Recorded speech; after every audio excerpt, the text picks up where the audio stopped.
At Direct Service Overhead, we know how much trust you put in the individuals who have the privilege of working on the components of your home. We understand that a broken garage door is the last thing you want to be worried about, and most of the time, doors break at the most inconvenient times. Our professionally trained technicians service 24 hours a day, and our high-cycle parts are guaranteed to make a noticeable impact on your garage door without putting a damper on your wallet. If you're looking for need of assistance maintaining your current garage door, our team has the experience and expertise to deliver the results you deserve. Give Direct Service Overhead a call today or visit us online to learn more.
Oh! Jello! I can't believe I was able to... I was able to move around in this chair and it didn't squeak as much. All right. Let's do this. 3, 2, 1. Yo. What's going on, Arkansas Razorback fans, SEC fans everywhere? Welcome to the one and only Pig Trail Network YouTube channel. I'm Ty Hudson, and I am wearing a long sleeve shirt because my house is freezing. If my wife were here, she would have just fainted for me to admit that the house is cold. All right, we have Discord. We have a Discord question. We have a Catalon update that's kind of most of you probably know about, but we're going to talk a little bit about what's going on with him. And some other players. We got some visitors coming in this weekend, which is huge. Got some visitors. Not a ton that I know of right now, according to what I've seen. But yeah. So feel free to, please, if you would, like the live stream. Subscribe if you guys haven't already. I'm getting more and more, quote unquote. I hate to use the word creepers, but that's what they call people who don't talk or really subscribe, but they watch the YouTube content. And the same thing on Twitch. They're real popular. I call them that on Twitch, the quote unquote creepers. I don't like that term because it's weird, but people who don't actively participate. Getting more and more people that are like, man, I should have created an account a long time ago. Glad you talked me into it. I'm really enjoying the content. But getting more and more of those people speaking out and coming up and being like, man, I'm here, and here are my thoughts. Here's what I've got to say. And that's the only way. Like, I know people, I know there's some people who, I mean, you got some questions, right? And you've got some things you want to talk about. So feel free to do so in the comment section. People live and people who watch the shows after the live show. Discord question of the day. And again, this is for live chat. This is also for people watching this later. By the way, Ty Talks is up on Discord. I messed up the link on Facebook. I'm almost certain at least one of those posts are going to get taken down in those Razorback groups. I accidentally linked I didn't even realize I had done it. I was in such a hurry. I linked Discord. The link, I didn't mean to. If you guys know, if you pay attention over there, I only link to the channel. And this time I accidentally linked both because I copy and pasted over from Twitter. Whoops. So I'm sure, there's going to be, I'll have to, maybe I can correct the mistake later. But, yeah, I know there's some mods from those pages that watch this. If you're watching, I apologize. I did not mean to post the Discord link. But the phone lines are open in Discord. If you guys, again, all you got to do, it's real easy. It takes 30 seconds or less to make a Discord account. If you want to talk, if you got any questions or comments, whatever, you create an account, you join our Discord because there's the link provided for you down below in the description box. And you just scroll down on the left side of the column on Discord, and there's Ty Talks right there. All you got to do is click it. That's it. It's as simple as that. Since I don't have like an operator, I don't have like someone at a radio station where they get all your information and they know ahead of time what you're going to ask. That's the other thing. I don't have I don't have that either. Unless you want to be cool and ask it in chat and then ask it in the Ty Talks page. But it's titled the Call-In Wednesday Show. So if anybody wants to do that. Yeah, subscribe, like the video, and share the content. Sharing is caring. So, what's up, my homie? What's up, Matt Hill, Chris Montrell, Woo Pig Suey, Brian Frazier, yo, Big Man Ross with the yo. What up, Eagle? How you doing, man? Woo Pig Suey, what's up with Cat? We're gonna get into that in just a minute. Been playing with, thanks, Eagle, thanks for spoiling that. J.R. Shelton, what's up, playa? What's going on, man? Ash, what adjustments do you think we will make on defense because we have to stop Tank Bigsby and their running game? They don't really have any threats at the receiver position. No, but Bo Nix can certainly extend plays, and that's going to be something we talk about on Friday, how much of a handful Bo Nix can be. Eagle, damn, sorry. Someone's going to leak it. It's public information. Most people know about it. You don't have to apologize. I'm just pulling your leg, my friend. Pulling your leg, my friend. Again, if any of you, and I know a lot of you do not have the capacity to call in, but if you do, again, those phone lines, I call them phone lines. Discord phone lines are open. So, all right. Of course, a huge shout out to sponsors. To the very first sponsor of this page, of this YouTube channel. I don't like calling it page. It's not a page, it's a YouTube channel. Direct Service Overhead. So shout out to those guys. Remember, if you use Pig Trail Network, you just tell them Ty sent you. You get an additional 10% off. Or additional. You get 10% off. These guys operate out of Central Arkansas, Northwest Arkansas. They can repair or replace your garage door. I know several people where I live in our neighborhood going down the road, everyone's garage doors are messed up. They've got dents in the middle, like they're caved in. They've collapsed in the middle. It's a problem. I think when they built these homes, they popped them up pretty quickly. They didn't do a very good job. So I'm going to have to be giving my boy a call over at Direct Service Overhead. But again, they will repair or replace your garage door, and you can use Pig Trail Network as a 10% off. Their link is provided for you down below in the description box, and they're also on our PTN sponsors page on Discord. That is a page. That's an actual page. Also, Stated Apparel, who sell the softest shirts in the world, made right here in the natural state. You can check out their entire inventory over at Stated Apparel. It's actually Stated Apparel. I have it written down wrong, but it's Stated Apparel /me/. But the link's provided for you again in our Discord and down below in the description box. But all their shirts are made right here locally. They're soft. They sell. They have a brick and mortar store down in outside Little Rock, in the downtown Benton area. Again, when you go down to Little Rock, to watch Arkansas hopefully absolutely dismantle Pine Bluff. I hate to do that to UAPB, man. I hate to do it. There's good people down there. I hate to do that, but hey, at least they're getting a paycheck, right? But so when you go down there, drive on down to Benton. It's not that far. I promise you it's not. For those of you who are unfamiliar with Central Arkansas, you can see what they have in their store. You tell them Ty sent you, and if you do that, maybe they'll give you 10%. That's not confirmed, but maybe they'll give you an additional 10% in the store. I know on the website they will. They sell known clothing brands such as Native and Southern Marsh also. So all those links are provided for you in the description box. Everything is there, and everything's in our Discord. Anything you have questions about is also in our Discord. Isn't that cool? All right. Share. Get the content out there.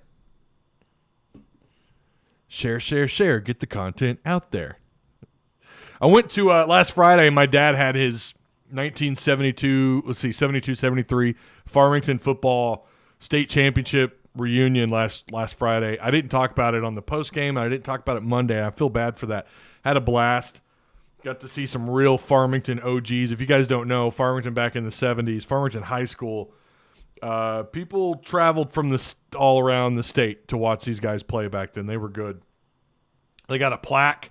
Like when you walk into the football field to your right, there's black and white photos kind of blown up and put on this really cool monument. Dude, it's so cool. My dad's on there. He's number 40. For anyone who, I know there's some Farmington peeps up in here, and if there's not any Farmington peeps in here, I know there are because I've had people talk to me about Farmington football a couple times. But that's pretty neat. And they've changed. This is the first time I've been to their new stadium. That's a really nice football stadium Farmington football has. I think it won't surprise me within the next 20 years, next 10 to 15 years. You know, they're growing a lot at Fayetteville, which is why it's so wild. It's the second largest city in the state because of how expensive it is to live there. And think, when they do the census, right, they don't count the students. How many students are on campus, right? You know, of course, you've got kids that don't actually go to school. They do their stuff at home, but there's got to be at least 25,000 students. So Fayetteville's well over 100,000 people during the school year. So it's just too expensive to live there. So people are moving to, they're moving out to Elkins. They're moving out to Greenland. Well, not really Greenland. It seems like they're kind of bypassing Greenland, going out to West Fork. But they're going to Farmington, right? They're going to Prairie Grove. They're going to Lowell. They're going to Goshen. They're going to Springdale like I have. It's just too expensive to live there. But Farmington is not behind or far behind. It won't surprise me to see Farmington get bumped up maybe within the next 15 to 20 years up to 7A. Wouldn't surprise me at all. Farmington's growing, and it's crazy how fast it's growing out there. And the people that don't want to live in Farmington are moving out to Prairie Grove and Lincoln, So it's just kind of trickling out because of the boom, thanks to the university, thanks to all the job opportunities, thanks to Walmart, Tyson, J.B. Hunt, George's Chicken, you name it. All those startup companies around here, it's crazy. It's crazy. NWA, the growth here is insane.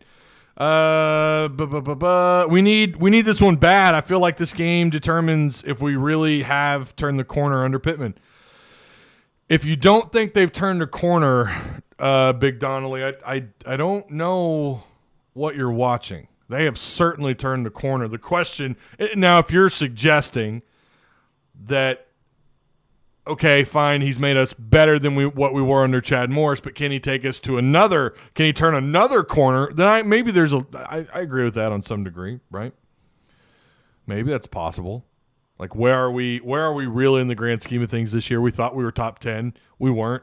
We thought we were top 15. Maybe we are. Maybe we're not. I think that's what this week answers, whether or not Arkansas is a top 15 caliber program. Oh, that's what I mean, bro. Oh, okay. My bad. Well, I can't read your mind. 3-man line, got to go. We also have an update on that. In fact, I should have just named this entire video.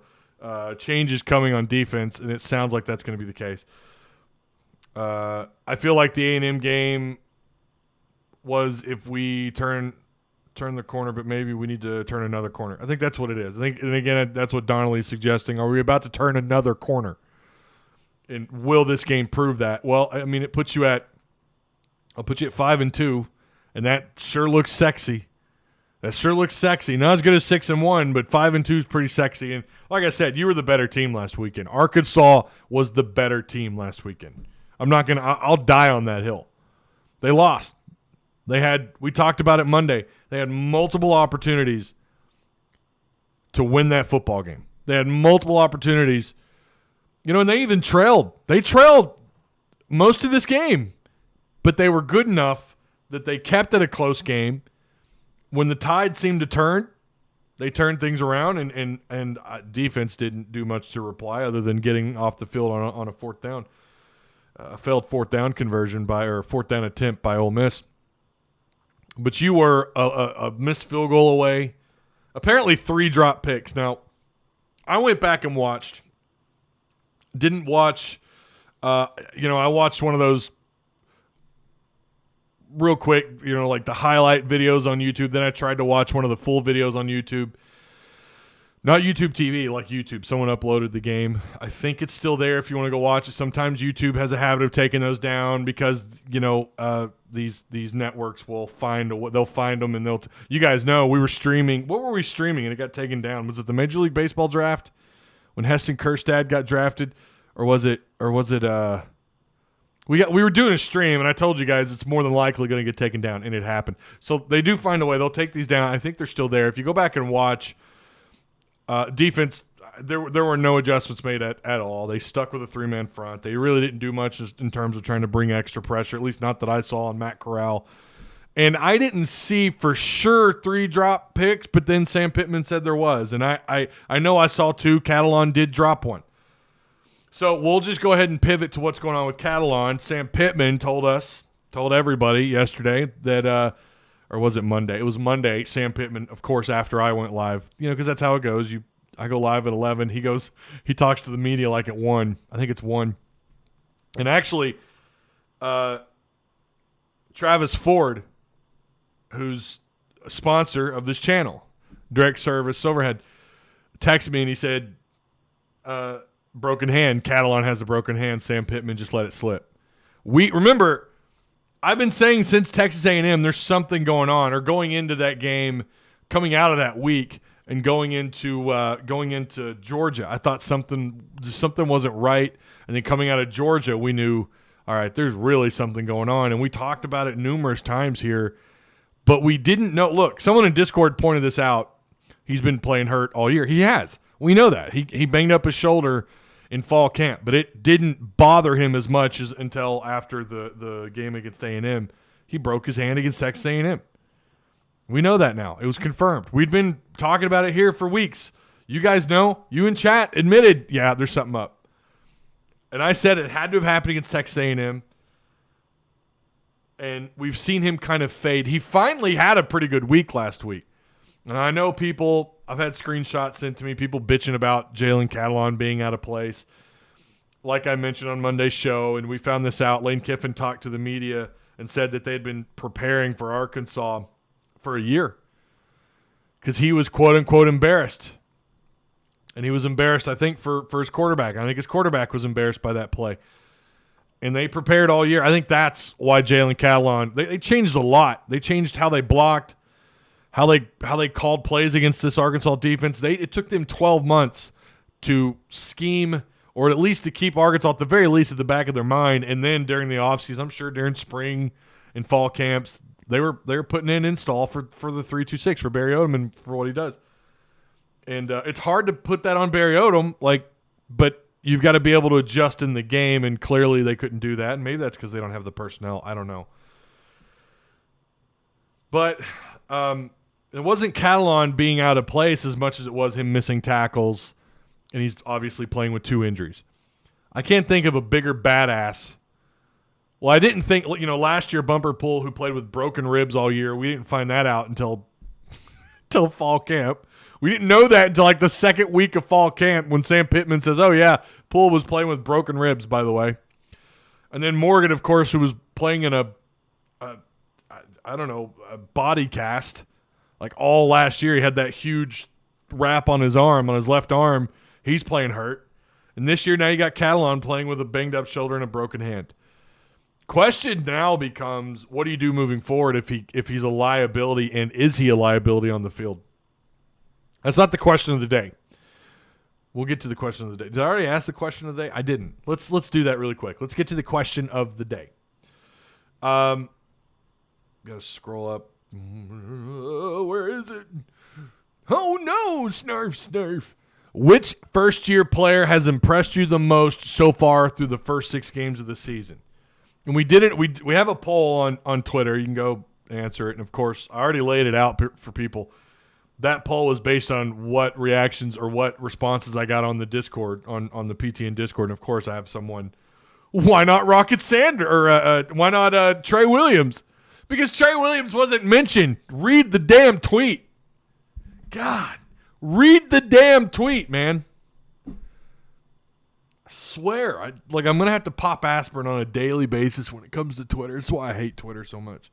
Oh, what about Trey Williams? Because he wasn't in the damn... No one mentioned him. And by the way, he's kind of disappeared the last couple of weeks. But I would argue that he belongs on the list of guys that have made some kind of an impact. Same with Ridgeway. But Ridgeway is not on this list yet. No one's talked about him. Here's the responses we got. Jay Hawes, Mr. Hawes himself says Rocket Sanders 100%. One more 24 says Rocket. Broham says Rocket. Randall Cade went with A.J. Green, a.k.a. the Cheetah. I see why you would put him there. I mean, they've put him on kick return. He has run the ball out of the backfield, but he's not getting the kind of playing time I thought he would get at this point. And that's because he's putting the ball in the field, and because Rocket Sanders he's been the better back. Jay Hawes also says he wants to put in Warren Thompson as well. Eagle says Warren Thompson. Big man Ross, I would have to say Dom John, or I that's my nickname for him now, Dom John. Dominic Johnson, watching him run dudes over with and without the ball is awesome to watch. Eagle then says Cam Little, and that's who I put on the cover today. And then another answer by Hawes, Katron Jackson, making blocks, downfield blocking. He's been pretty good in downfield blocks. He's only got, one catch all year, which is not, I'm not saying he would have 20 catches by now, but I thought he would have a little bit more production than that. And then Turkey says Rocket. So Rocket clearly the winner in our Discord question of the day. And he's also, so far, the winner on the Twitter poll. So, where is the... Hang on a second. I don't have... Let's see what the Twitter poll's at real quick. So it says on Twitter, midseason Razorback football newcomer of the year. Also put, there's several, but this has been the response from the PTN Discord so far. If none of these, reply to this tweet with your own pick. Reading comprehension is hard. But overwhelmingly, Rocket Sanders on 76% of the votes. Warren Thompson, Cam Little, and Dom John all tied at 8%. Rocket Sanders again at 76%. And I think that's probably pretty accurate. I'm surprised Warren Thompson. I would expect Warren Thompson to eventually, by the time this poll's over with, to take over at second. Maybe Cam Little, because he's come through as a freshman. He really has. He's missed 2 field goals all season. So if you guys want to get in on that poll, you can. Again, it's at Pig Trail Network on Twitter.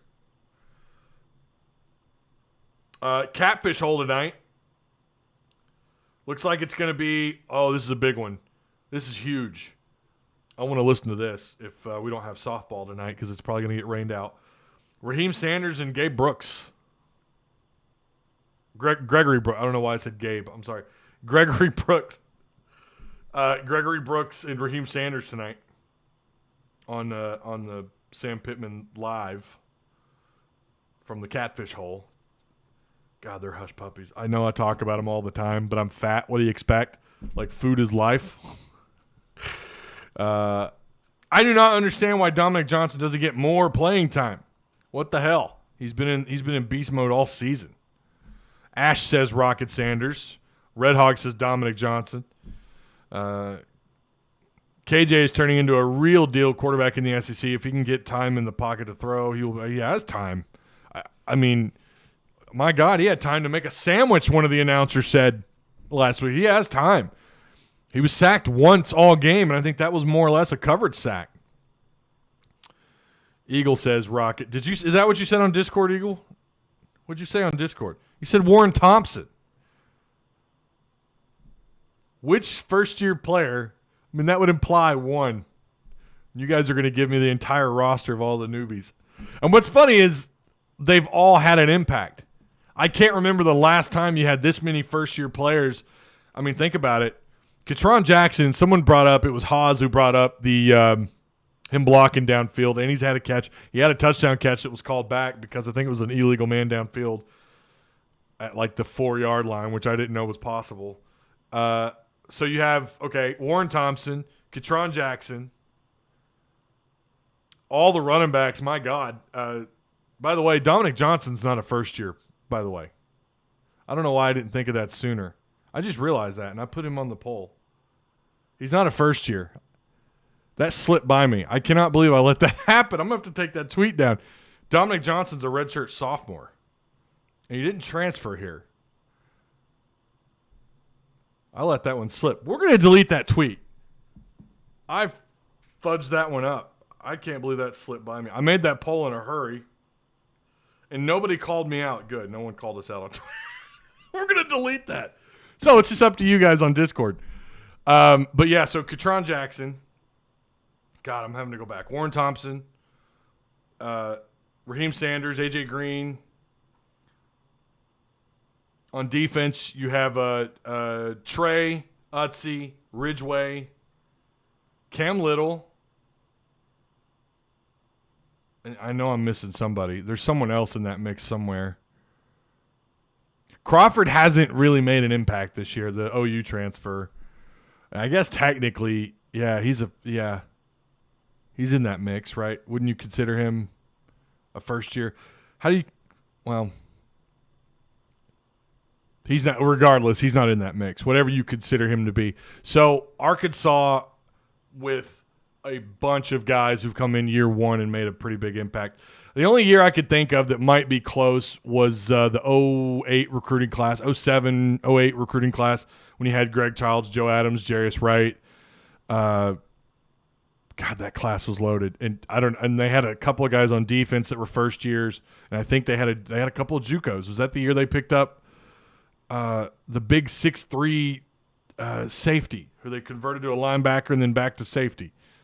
His name is slipping my mind. And I think that was the same year you picked up Rudell Krim, who's a JUCO corner. Maybe that was the next year. I don't know. I get those all mixed up. But you have so many first-year players who have made an impact this year to some degree. So it's been a pretty special year for newbies.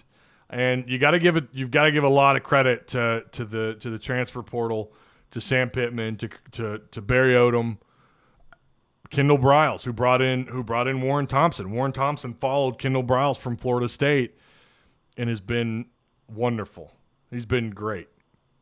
The other thing I was going to ask, and again, that is the question of the day. If you guys want to do that, the Twitter, I just took that down. I can't believe that slipped by me. Slipped by me so much, I even added it to the poll.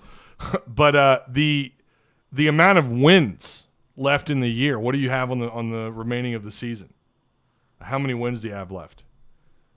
What do you think of these final 6 games? What's your record? I was going to ask that Friday, and then I thought, no, because we're going to focus on the score. Maybe we'll save that for Friday. We'll do that, okay? Don't answer that now. For those of you who are watching this live, that will be Friday's question. 6 games left to go. And what do you think in Arkansas? They finish 500, 3-3. Maybe they go 5-1. I want to know what you guys think. Just wanted to think the Hogs.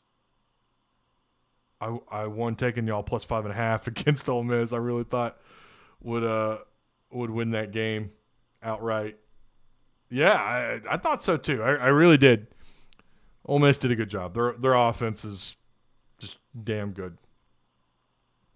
FSU has another 4-star wide receiver in the transfer portal now. Yeah, I brought that up. I tweeted that yesterday, as a matter of fact. I hope he picks Arkansas, Kendall Briles. Now, I don't know that Kendall actively recruited him or not. Would be a great pickup if Burks leaves. Yeah, there is a receiver. There's an offensive lineman out of, oh gosh, I just saw that. West Virginia, I think, that hit the portal. Pretty big dude. There's going to be some portal. There's going to be some portal movement. You're going to have room, that's for sure. Now I was saying Rocket when you named who's on the show tonight. Oh, okay. Eagle says O-line play was very good, even against Wagner, or even without Wagner against Ole Miss. Yeah. Arkansas finished 8-4. They finished 8-4, lose to Bama and LSU, which kills me. But that game is always a toss-up, and it's in Death Valley. That's something to keep in mind. Save that for Friday, though. Save that for Friday on your final six. How Arkansas finishes out the year. God, I can't believe I added Dominic Johnson. It tells you, man, you got to sleep more. Oh, gosh. Nobody called me out either. And then nobody corrected anyone in Discord. Guys, we got to do better. We got to do better. All right. Again, Discord lines are open if you guys want to call in and ask Ty, how the hell did you miss that? It feels like Dominic Johnson's a new guy, though, doesn't it? It feels like it. But he's not. I guess you could say of the players so far who have surprised you. And, guys, I would throw Dominic Johnson in the category of, and I agree with what people say in chat, why the hell doesn't he get the ball more? I don't know. Well, and I mean, we do kind of know because Traylon Smith and Rocket Sanders, they're killing it, right? And it's hard to get everybody involved, but Dominic has been good when he has the ball in his hands. Feels like he's getting the TJ Hammonds treatment just a little bit. All right. Yeah, we talked about Sam Pittman confirming that Catalon does indeed. He's been playing with a cast on that. I think it's his left hand. He's been playing with a broken hand. That's tough, man. So, with that, who's behind him? If Catalon, and obviously they don't feel like he's a liability because he's playing, but I don't know how he could go through if he has another injury. Let's say it's a lower body injury or something. God forbid, knock on wood. Who do you like? At some point, you're going to have to pull him, right? At some point, or if you just re-injure the hand while it's in a cast, if you make it worse, what do? Slusher's got to be the guy back there, right? We haven't really seen much of Miles Slusher, who, as a freshman, had what limited time he was on the field, he made his presence felt. You know, you go back to, I think it was week 1 against Georgia. He had a fumble. Did he force the fumble? I know he had the fumble recovery against Georgia. And he's made plays here and there when he's on the field. And all you've heard about is, they bragged about him last year a lot. Like, man, this guy is a true freshman. He's going to find his way onto the field, and he did. But since last year, we've not really seen or heard from him a whole lot. So I don't know what their deal is with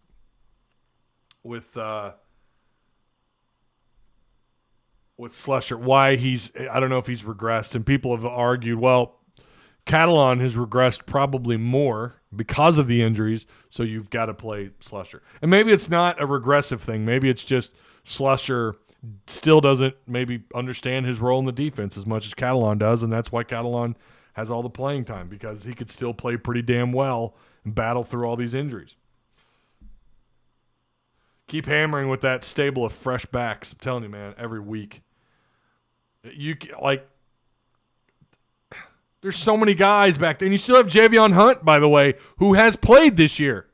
You've had how many different backs touch the ball? Traylon Smith, A.J. Green, Raheem Sanders, Dominic Johnson, Oglesby, and Javion Hunt. That's 6 different backs. I know I'm forgetting somebody who have touched the ball. I think Slusher had a lackluster offseason. Might have been the case. Start TJ Hammonds. Where? Why? You're going to have to explain that one to me, Prince. I don't know what you're talking about. You're going to start TJ Hammonds over.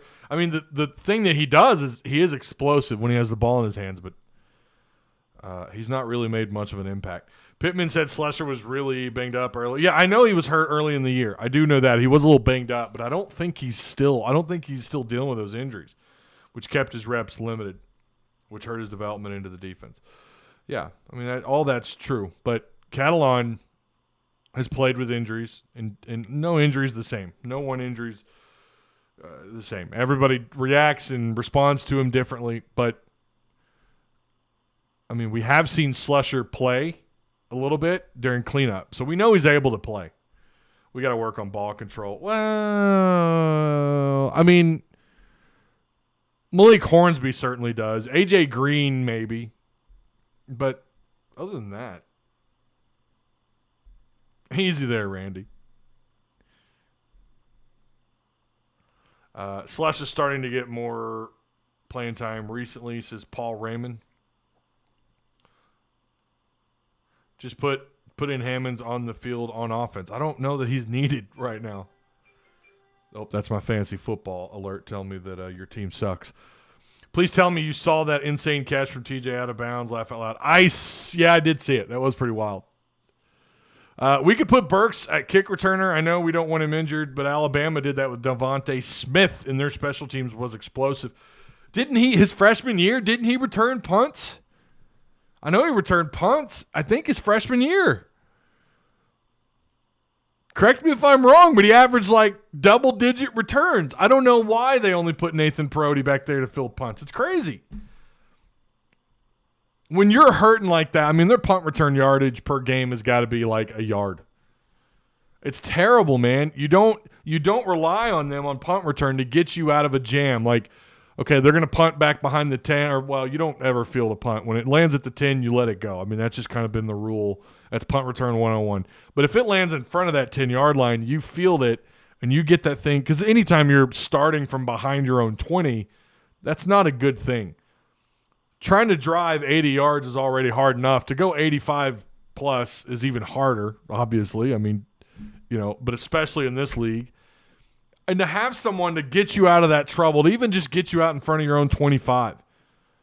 I mean, Arkansas starting I want to know what, on average, after a punt return, what's their starting field position? It's got to be like the 18, 17-yard line, which isn't terrible, but that's not great either. Like you would like to have somewhat of an advantage, and punt return can provide that. There have been years in the past where it's like your offense was kind of so-so, but they oftentimes got to work with shorter field because of how effective their punt return was. Even if the guy was only getting 8 or 9 yards, that's a hell of a lot better. Starting at your own 30 is a hell of a lot better than starting at your own 20. I mean, right? We're all in agreement on that.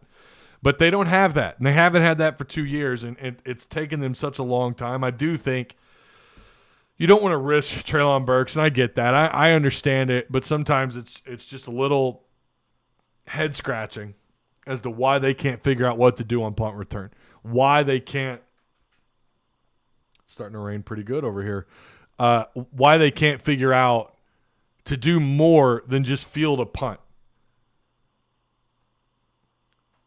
I mean, and that's the only reason why Perotti's back there returning punts. He's not a guy that's going to break. He's not a guy that's going to get you on average, 9-10 yards of return. He's just going to field the punt. That's it. That's a big disadvantage. All right, practice updates.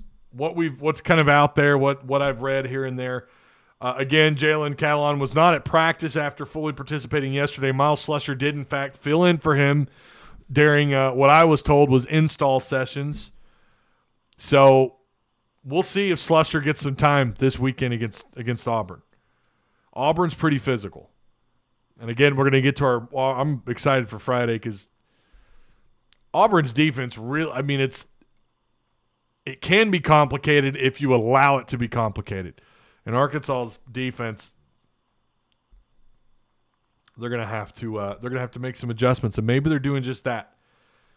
Because I've heard something interesting about practice this week. Dalton Wagner also out with he had finger surgery, I think, on Monday. I think he's out for a while. I don't know anything about how quickly your fingers heal. I know you could wrap it up, put it in a splint, but I he's coming off surgery. I don't know how long he's going to miss. We'll have to wait and see on Dalton Wagner. So Ty Clary will be over at the right tackle spot. It sounds like Tykees Crawford still listed on the depth chart as a backup right tackle. Trey Williams was on and off the field during Tuesday's camp or practice. Did eventually come back though, but there might be some concern that he's playing with some injuries. Tykees Crawford and Jalen St. John were working at tackle, but then on during drills they moved to guard. So they did during drills they worked out at guard. Here's what's interesting about practice this week. Both first and second team defense were working out in the 4-2-5 on Tuesday. I've had this confirmed to me by a couple of people who saw it.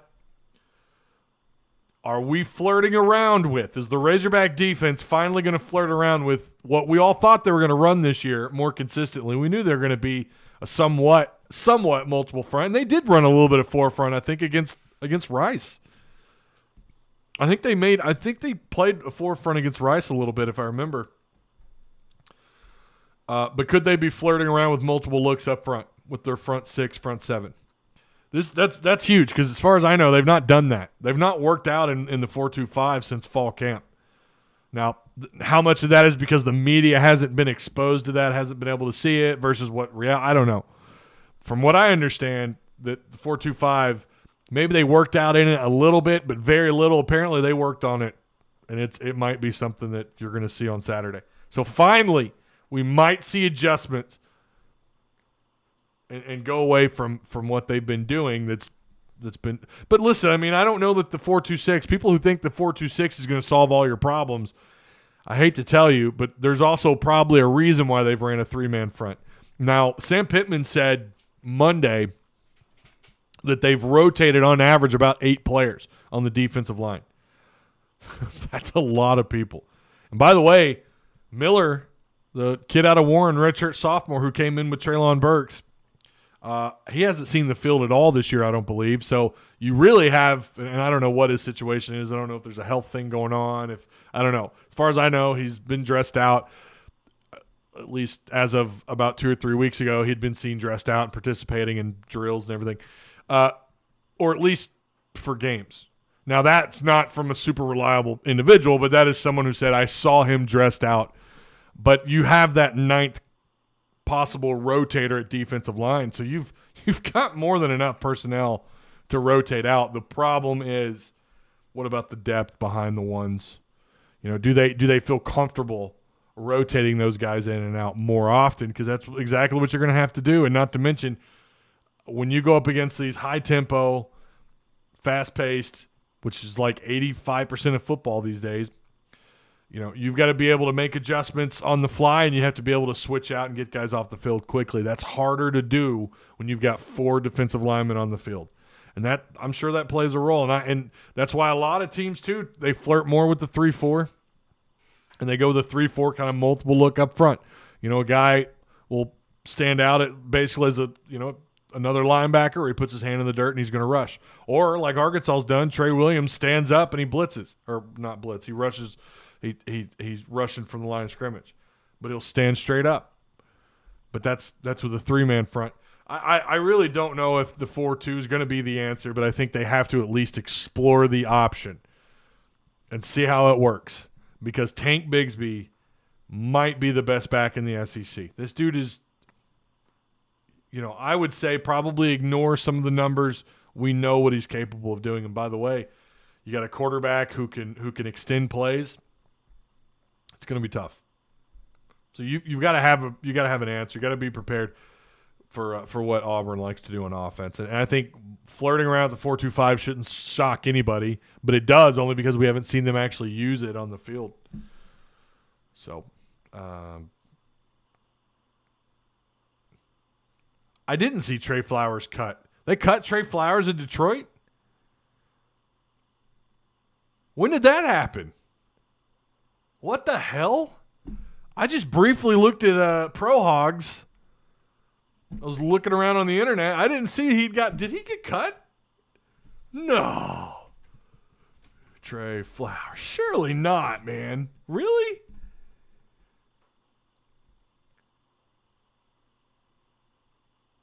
I'm not seeing that. The Detroit Lions, this is from Detroit Jock City. Detroit Lions need Trey Flowers to remain healthy now more than ever, and that was from 2 days ago. Trey Flowers set to return at the right time. I know he's been battling injuries. Detroit Lions linebacker Trey Flowers, not discouraged by ugly side of NFL. That was from 5 days ago. I'm not seeing that, man. I don't think he got cut. I don't think he was cut. He was awesome at New England. Quit playing. He didn't get cut. Yeah, he didn't get cut. You guys out here trying to. I do have an NFL Pro Hog update really quick for you guys if you want to hear it. I know some of you guys asked me about it. Frank Ragnow, I don't know if you saw this. He's out for the year. He's having, I think it was toe surgery. Yeah, there it is, toe surgery. Major blow for Detroit. He'll be back. Alex Collins made his he started this weekend. He had 15 carries, 47 yards. He had 2 catches for 25 yards. Collins has totaled 124 yards on 28 carries. So that's just north. That's just right under 4.5 yards per carry. That's not bad through 4 games. Cam Curl at Washington played 50 snaps this last weekend. He had 3 tackles, 1 tackle for loss. He had a pass breakup. Trey Flowers he played on Sunday. I was going to say if they cut him, it had to have happened this morning, and he didn't get cut. Trey Flowers picked up 5 tackles and a sack in his return from an injury. He played 52 snaps. He graded out, I guess this is according to Pro Football Focus, almost 81 or 80.5, which is really high. His grade for the season is right at about 79. Hunter Henry had his best game of the season on Sunday. He had a touchdown. I think it was a 13-yarder. I don't have his total. Yeah, he had 6 catches for 75 yards. Jerry Jacobs for the Detroit Lions, another Detroit Lion, former Razorback, transferred here from Arkansas State, recorded 3 tackles. He had a pass breakup, played 63 snaps, and was targeted just 3 times, just giving up 2 catches for 35 yards. And Jason Peters, I guess I know he was hurt. I'm reading that he returned and he played on Sunday. Didn't grade out real high on 74 snaps, 60 overall. So there's that. But yeah, Trey Flowers is not hurt. Or not, was it cut? Are we talking about the wrong Flowers?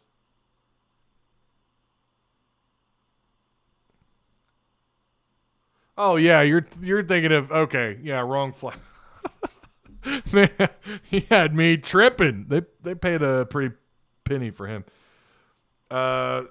Students are counted in population. That's not what I heard. My mother-in-law literally worked for she did the census in 2016. As far as I know, they didn't count students. Does Brandon Allen still play? Yeah, he's a backup for Cincinnati. There are a number of Hogs that are signed. You got a number of guys on practice squads too. I don't have all those. There's a lot of them. Yeah, you guys you're thinking of another different player, different Flowers. But when we blitz, our linebackers can catch anyone and get beat on speed. Seems like they specialize at stopping the run at the line of scrimmage. Yeah, so that's something I've said all year. Bumper pull tends to over pursue. Grant Morgan, when he's back there, can make plays. I think Grant Morgan is probably one of your better tackle for loss or quarterbacks or linebackers who can get to the quarterback, make plays.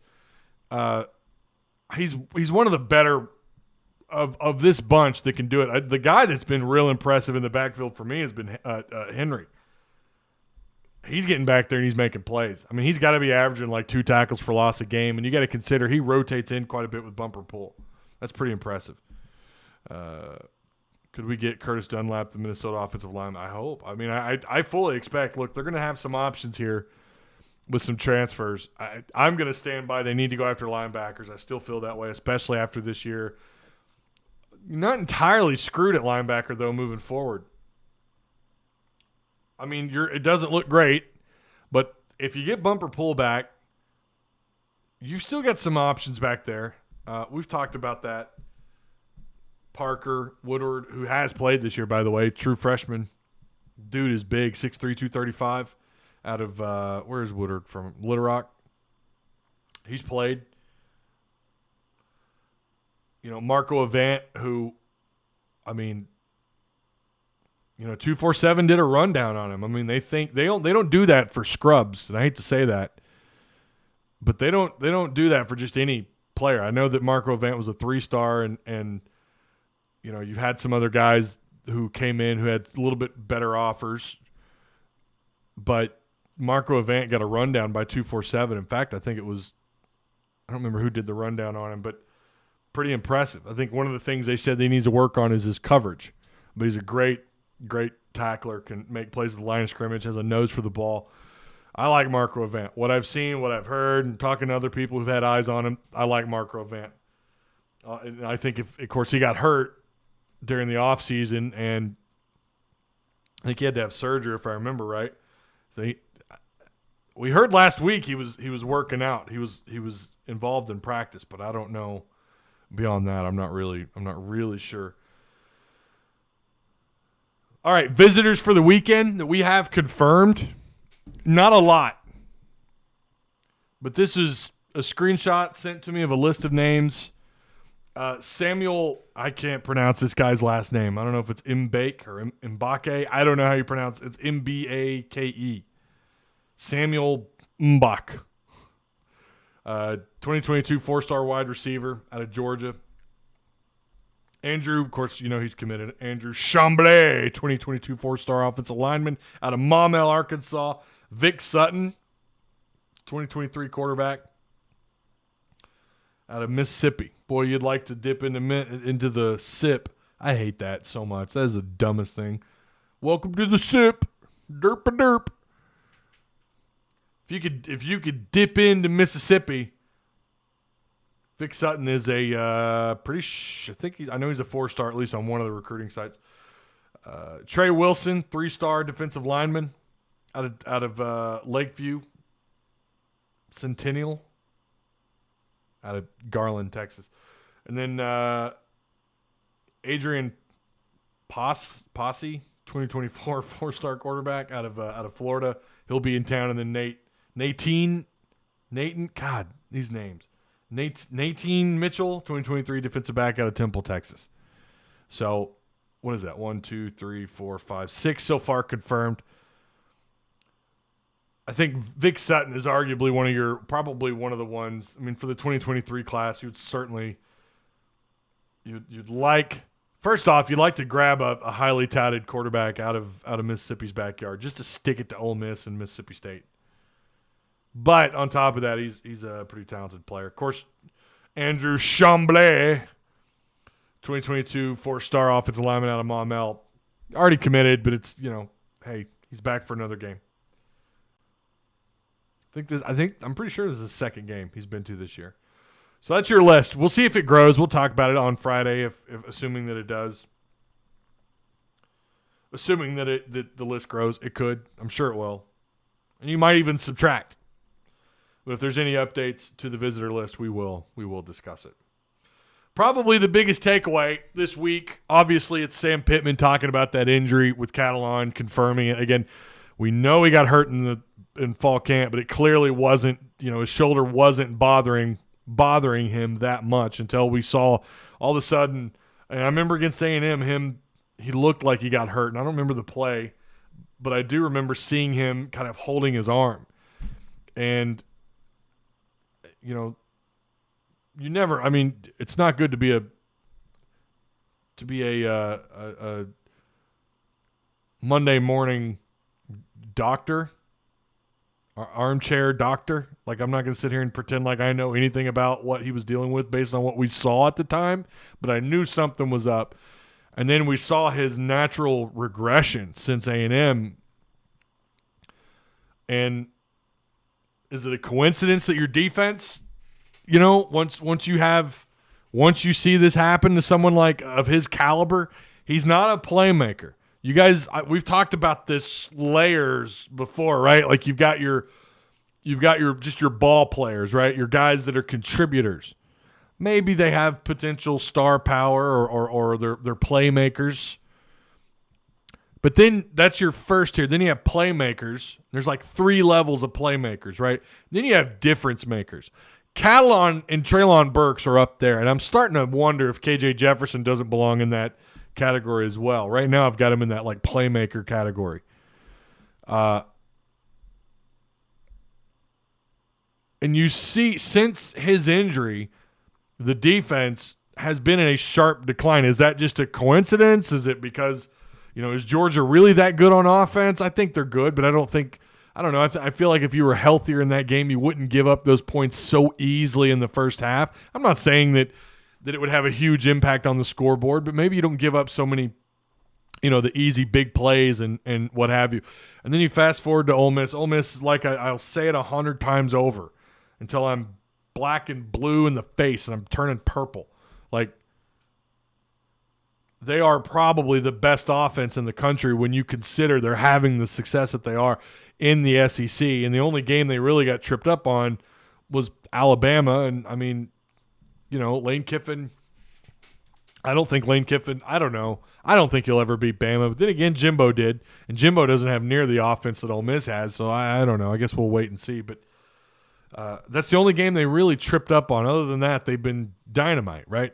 But I don't know. I feel like going into that game, if you're healthier on defense, especially with Jalen Catalon, I don't think those drives are so damn easy. But you go back and you watch how easy they were getting by guys. Monteric Brown, we saw him limping around. What happens?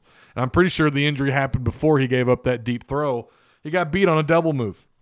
I don't think it's that big a deal. I don't think it's worth calling the guy all the nonsense you see on social media and on message boards. I think he's a far better player than people realize. When you get hurt, and that's always been the question at Arkansas, is like when your starter goes down with an injury, is the guy behind him in the same zip code in terms of talent? That's always been a question here, especially on defense. You've never really had phenomenal linebacker depth. I mean, let's just be real. That's been a problem. And then you get guys, you go back to like Freddie Fairchild. You guys remember him? Freshman All-American, came in. I think he led Arkansas, and it was Bobby Petrino's first year.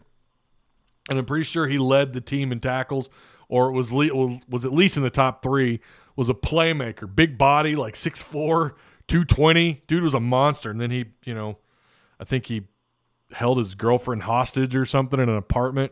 He got kicked off the team, and then it was like, what the hell do we do now? He had to move Jericho Nelson from safety down to linebacker, and I can't remember Jerry Franklin. You had to move him around. Like, you didn't have the bodies. That's always been an issue here.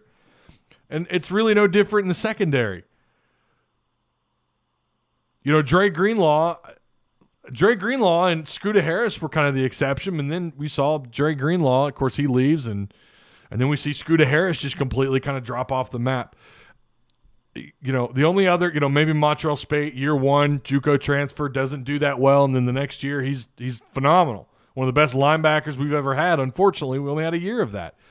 It seems like it's hard for Arkansas to have all 3 of those, that caliber of player on the field at once, 2 or 3, until this year. Now the question, or last year maybe, now the question is, what do you have behind those guys? What do you have behind Jalen Catalon? Well, Slusher's a little banged up. Maybe this is the weekend. Maybe that's why they didn't play Slusher, because they're still worried about his injuries. I don't know.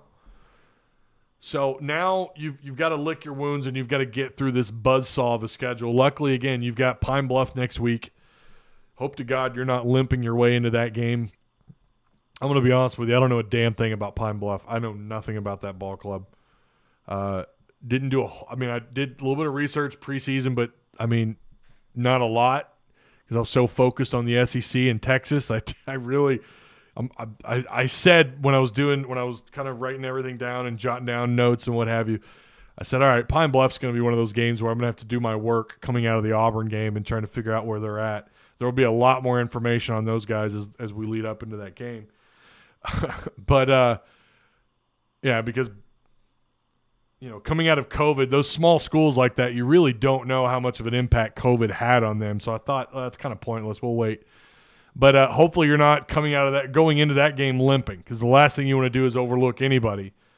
But I don't think Sam Pittman's the kind of coach that's going to overlook anybody. I mean, maybe make that argument for Rice, and then they respond in the second half. Let's hope you don't have another Rice, because that'll really hurt your morale going into a bye week. But yeah, the question now is getting healthy, getting to that bye week, doing what you got to do to get to that bye week, and then get ready for round 2. Getting ready for what's left on the schedule. It does get, you don't play a team like Georgia. You don't play a team like, although LSU on offense, although they lost their best receiver, by the way. I don't know if you guys saw that or not. Their number 1 receiver went down. I think he's out for the year. And they had their corner, who we talked about last Friday, Stingley. He's out for a while. But you have some tough matchups, and you do got to play at LSU. So it doesn't – I don't know that it gets much easier, but it does get easier. So if you want 9-3, you've got to take care of Auburn and Pine Bluff and make it to your bye week. But no, Catalon being hurt, and all of a sudden your defense just kind of falls apart, and someone's going to say, well, one guy surely doesn't make that big of a difference. When he's the caliber of player that he is, I would argue that he has a pretty large impact, especially in the secondary. And we saw how easily they gave up some plays through the air. Although, I mean, it's not like they gave up 400 yards through the air. And I think you got to credit Ladarius Bishop and Monteric Brown and Fouché, and Catalon had a pass deflection. So it's not like, it's not like they were completely dominated through the air. But again, you've got guys that are playing with injuries, and you're starting to see a little bit of how that's having, the impact that's having, especially when you play someone that's as good on offense as Ole Miss is. I hate to say this, but does Chad Morris deserve credit for recruiting at least most of these kids? Are his guys horrible? I've said that before. I thought, you look at all the standout guys that are getting the job done. A lot of them are his guys. Great recruiter, fine. Coach, not so much. Kiffin to LSU, question mark. No. I don't think so. You know why I don't think so? Because he has a reputation for jumping, right? He left Tennessee after a year. And then things went south at USC, and the rest is kind of history there. And he goes to coaching rehab, Alabama, where you can remake yourself there. Takes a year. FAU. He was at FAU for a little while, not a year. How long was he there? 2 years? Was he there 2 years? Regardless. And then finds his way to Ole Miss. I don't see him. The demand at Ole Miss isn't as high as it is at LSU. The only reason why Ed Orgeron still has a job is because he won a national title. You don't win that title. He's fired yesterday. The stress. There's too much stress, and LSU is it's the kind of school where you can recruit great talent, and you can win, and you've seen the success that Lane Kiffin's had at Ole Miss so quickly. But they also like to play defense down there, and he doesn't play defense. Yeah, he's not known for having great defenses, and you can see that this year. I don't see that happening. Wouldn't shock me. Nothing shocks me anymore. He got pushed out of Tennessee. No, he left USC because USC offered him the job. He didn't get pushed out. Hugh Freeze or Kiffin to LSU. I could see Hugh Freeze. But you know what? Then there's the other side of this too with Ed Orgeron. All the off-the-field drama he's had.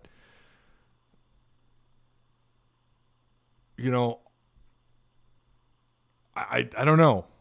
He comes with a lot of baggage. But LSU, look, Will Wade is doing what Will Wade does. He's not gone. Ed Orgeron has all this stuff, all this baggage, all these claims of stuff that's happened and happened under his watch and didn't do anything about it. And then, I don't know. Then again, maybe LSU, maybe Hugh Freeze would fit down there really well. I don't know. We lose Morgan, Henry. We do. And maybe Poole. We could lose Poole. That's right. We need some linebacker help in the portal for sure. Yeah, for sure. They're going to have to go to the portal for some linebackers. A lot of the big plays we have up through the air seem like we're busted coverage, which which was something that scared us earlier in the year. Some of it was, sure. Since when does LSU care about baggage? I mean, that's true. But you do want to relinquish that narrative that you're that kind of caliber school, and you don't do that by hiring someone like Hugh Freeze. But at the same time, I mean, like I said, Will Wade still has a job. Ed Orgeron still has a job for now. It wouldn't shock me if Ed Orgeron, like Tim said on the call, that he gets fired before Arkansas. Wouldn't shock me. LSU's they're about tired of it. They're about tired of it down there. Wonder if Hawes beat LSU. Would that be his Coach O last game? Like I said, I don't even know if he makes it to that game. If Hugh Freeze goes to LSU, it's over for us. You know, I seem to remember people saying that about Jimbo going to A&M. I'm not going to forecast that far ahead. It may not work out. I mean, there's just some jobs that don't work out like you think they're going to. I think LSU will fire him after this weekend. Yeah. He could be gone before they play us. Let's see. Chad Morris did recruit pretty well because he's a car salesman. Talk about overselling and under-delivering. Sam Pittman's the opposite. He undersells and he over-delivers. That's what you got to love about him. Pine Bluff is decent for their conference, says Randy Hilliard.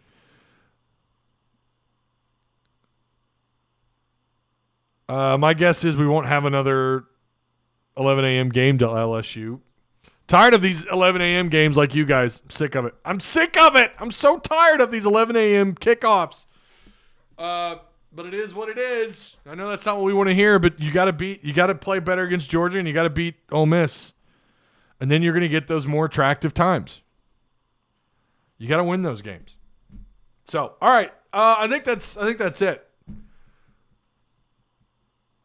I think that's going to do it. We do have Friday's breakdown again, 11 o'clock.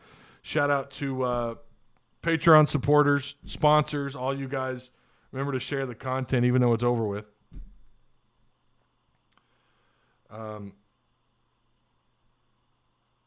But yeah, all right. Have we ever beat LSU since they had Orgeron?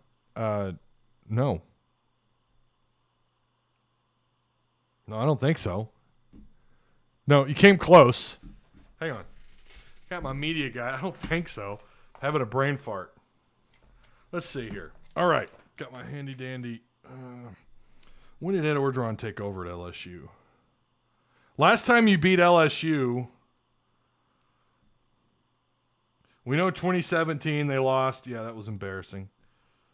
2016, you lost. It was 2015, right? Yep, 2015, 31-14. Should have beat him last year. Was he there in 2015? He wasn't there in 2015. I don't remember. He came in 2017. Okay. So, yeah. No, they have not ever beaten Ed Orgeron. It's going to be nice. I wouldn't mind. I wouldn't mind being the reason why he gets fired. That guy thinks so little of Arkansas. I want to be the guy, or the team, rather. I was trying to think. Sam Pittman. I want Sam Pittman to be the guy that does get him fired. I don't really wish for people to lose their jobs, but I don't know. Ed Orgeron, I wouldn't mind it if that would be the case, if Arkansas was the reason why he got fired. Kind of like when Ty Story, remember that, when he beat Chad Morris? God, that kind of put a – I don't like Arkansas losing, especially who they lost to, but it kind of put a smile on my face a little bit. I mean, that game changed. Now, he was going to get fired regardless, but that game altered Razorback history. And look since that game, since Ty Story beat Chad Morris – I mean, you could say he was a godsend, only not to Arkansas when he came here from Charleston, if I remember right. LSU fans are so cocky. Well, I mean, you win a national title and you have the kind of success that they've had on and off. I don't mind cocky. Eagle says poetic. Maybe Texas A&M could beat Ole Miss and we could still be second in the SEC. A lot has to happen. UAPB won the SWAC last season, if I'm not mistaken, says Paul. Miles last season with LSU. Okay, that's all right.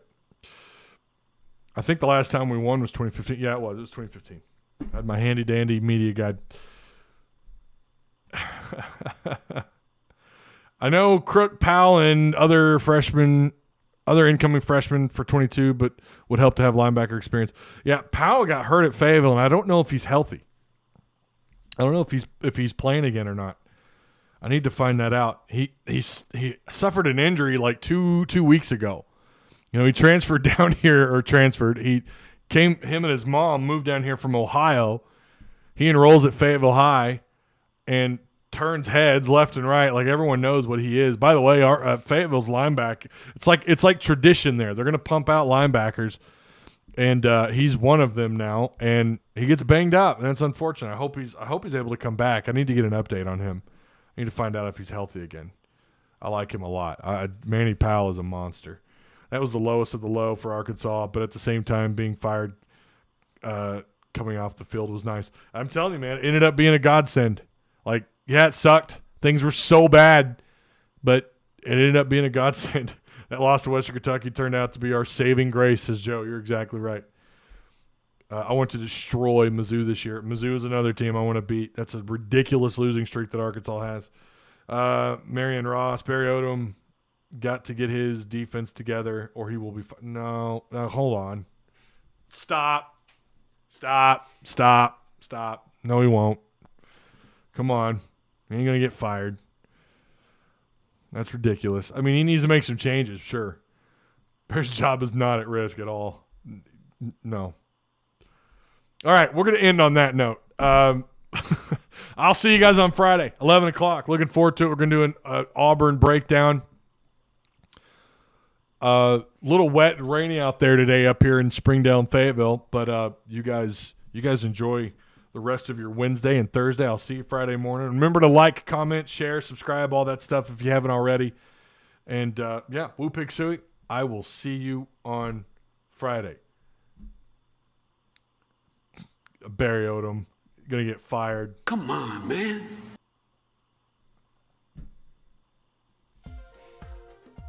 At Direct Service Overhead, we know